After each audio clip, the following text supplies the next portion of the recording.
Magandang araw!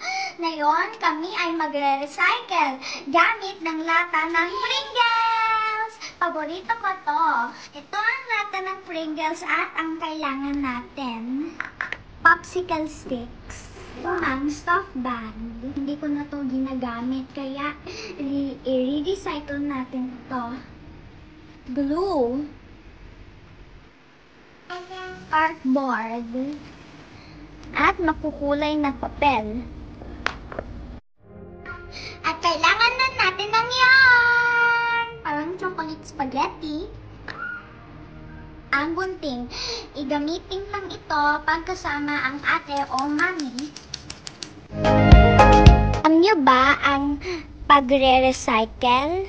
Ito ang paggamit ng mga lumang bagay upang maging bago ulit. O ang mga basura na pwede pang magamit. Gaya ng Pringles na ito. Wala na itong laman, kaya gagamitin ko siya. I-recycle natin. Mahalaga ang pagre-recycle kasi makakatulong ka sa kalikasan. Pag konti ang basura, mas konti ang polusyon.